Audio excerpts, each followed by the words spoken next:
자, 안녕하세요 여러분. 반갑습니다. 다시 돌아온 코봉쌤입니다. 이번 시간부터 시작해서 총 3차시 동안 여러분이 대단원 1단원의 마지막 부분인 용액의 총괄성 부분을 배우게 될 거예요. 그중 첫 번째인 증기압력 내림에 대해서 이번 시간에 한번 배워보도록 할게요. 자, 증기압력 내림. 자, 이 증기압력 내림은요, 여러분이 들어본 적 있을지 모르겠는데 라면을 먹을 때 스프를 먼저 넣고 끓이게 되면은 끓는 점이 올라가서 라면의 면발이 좀 더 높은 온도에서 익을 수 있어서 더 맛있어진다 라는 얘기를 들어봤을지 모르겠는데, 이게 오늘 배우게 될 증기압력 내림과 관련이 있는 현상이에요.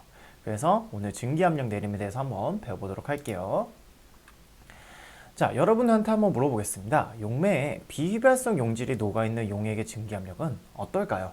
자, 여기 순수한 용매 같은 경우에는 지금 보시는 것처럼 용매 분자밖에 없어요. 그런데 용액 같은 경우에는 비휘발성 용질이 용매에 녹아있는 용액 상태가 되는 거죠. 자, 이렇게 됐을 때 우리 증기압력은 어떻게 될지 한번 생각해 보자면, 자, 용질이 용매에 녹게 되면 용질이 용액 표면의 일부분 분포하게 돼요. 지금 여기 용액 그림에서 볼 수 있듯이 용액 표면에 용매 분자만 있는 게 아니라 비휘발성, 즉 증발하지 않는 용질 분자가 이렇게 자리를 차지하게 됩니다. 이렇게 되면은 우리 표면의 용매 분자 수가 감소하겠죠. 우리 증발은 용매가 액체 표면에서 일어나는 거잖아요. 그런데 이 표면에 분포하고 있는 용매 분자가 줄어들게 되면 증발이 점점점 어려워지게 되겠죠. 증발이 어려워지게 되면은 증기가 많이 발생하지 않게 될 거고, 그렇게 되면은 결과적으로 증기압력이 감소하게 되겠죠. 그래서 실제로 우리가 실험을 하게 되면요, 같은 용매 문제가 있는 물, 설탕물인데 이 물에다가 비휘발성 용질인 설탕을 녹인 설탕물은 순수한 용매인 물에 비해서 증기압이 낮아진 것을 확인할 수 있습니다.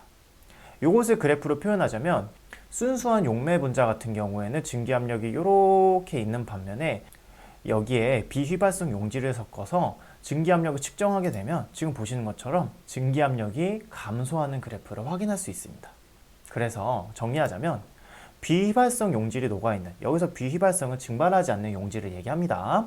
증발하지 않는 용질이 녹아있는 용액은 순수한 용매보다 증기압력이 낮게 됩니다.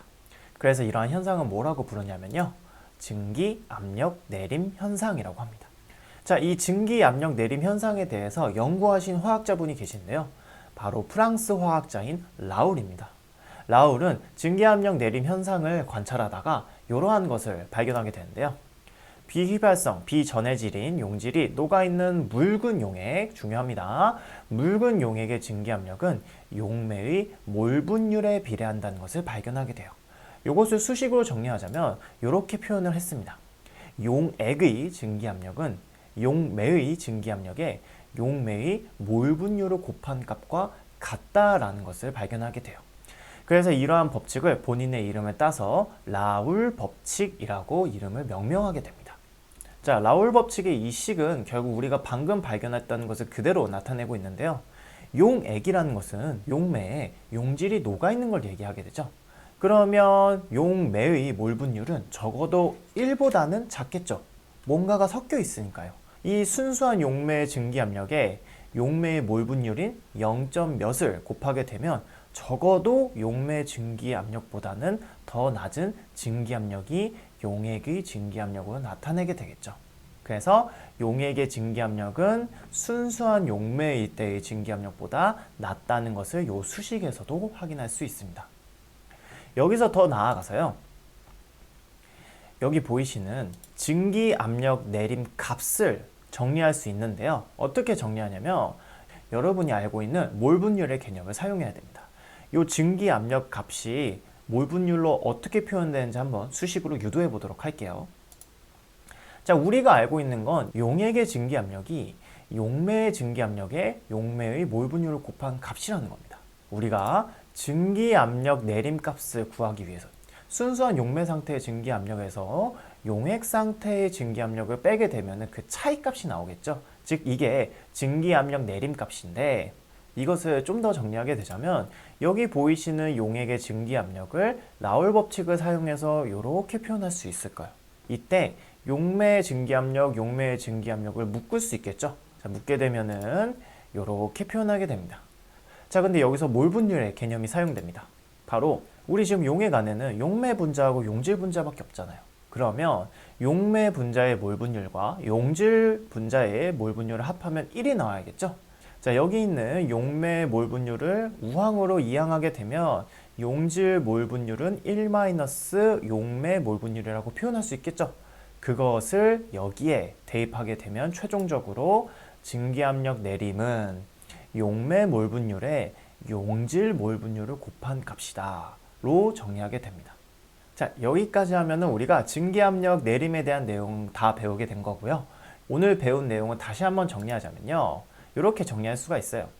자, 순수한 용매에 비해서 용액이 되게 되면 증기압력 내림 현상에 의해서 증기압력이 낮아지는 것을 관찰할 수 있었어요. 그런데 이 증기압력 내림 현상을 라울이라는 프랑스 화학자가 연구를 통해서 한 가지 밝힌 법칙이 있는데 그게 바로 라울 법칙이었어요.